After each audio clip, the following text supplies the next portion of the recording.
Assalamualaikum warahmatullahi wabarakatuh. Hai, saya Ainin Bashiroh, dosen Teknik Sipil Universitas Islam Majapahit, yang saat ini sedang menjadi Ketua Hibah Penelitian Dosen Pemula 2025. Dengan judul Integrasi Artificial Intelligence dalam Perancangan Kota untuk Meningkatkan Keamanan Gender dan Disabilitas.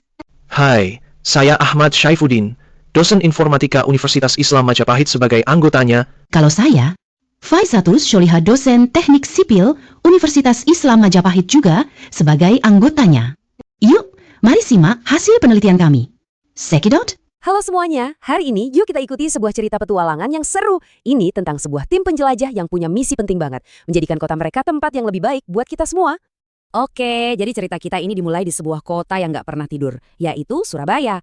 Nah, di tengah keramaian dan semua warnanya yang hidup, disinilah petualangan pahlawan-pahlawan kita bermula. Dan ini dia nih para pahlawan kita. Mereka adalah sekelompok penjelajah yang super pemberani. Senjata mereka bukan pedang atau tameng, tapi rasa ingin tahu yang besar. Mereka memulai sebuah misi yang bisa mengubah wajah kota mereka selamanya. Pertanyaannya, misi mereka itu apa sih sebenarnya? Masalah besar apa ya yang bikin para penjelajah ini harus turun tangan? Ayo kita cari tahu sama-sama. Ternyata kota ini tuh punya dua sisi.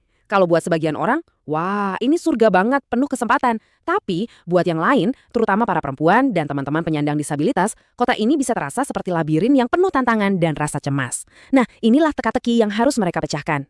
Terus gimana dong cara mereka mecahin misteri ini? Tenang, mereka nggak sendirian. Para penjelajah ini punya pembantu-pembantu ajaib, yaitu teknologi canggih yang bisa mendengarkan bisikan-bisikan kota yang seringkali nggak terdengar oleh kita.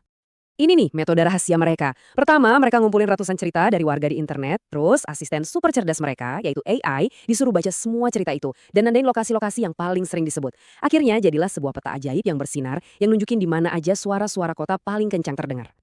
Dan inilah hasilnya. Peta mereka itu nemuin 48 titik rahasia. Bukan titik harta karun ya, tapi titik-titik di mana warga merasa paling gak nyaman dan butuh perhatian lebih. Angka inilah yang jadi kompas buat langkah mereka selanjutnya. Punya peta canggih itu keren sih, tapi para penjelajah kita ini tahu ada yang jauh lebih penting, suara manusianya. Jadi mereka tinggalin dulu dunia digitalnya dan beralih untuk mendengar langsung dari hati para warga kota. Salah satu suara datang dari teman-teman kita penyandang disabilitas. Coba bayangin, cuma untuk jalan-jalan di kota sendiri, rasanya seperti melewati rintangan besar karena trotoar yang gak rata atau nggak ada jalan landai. Mereka jadi merasa terkurung di kota mereka sendiri. Ada lagi suara lain, kali ini dari para perempuan. Buat mereka, malam hari itu bisa mengubah kota jadi tempat yang berbeda. Jalanan yang gelap dan sudut-sudut yang sepi, itu bukan cuma pemandangan, tapi sumber rasa was-was yang nyata.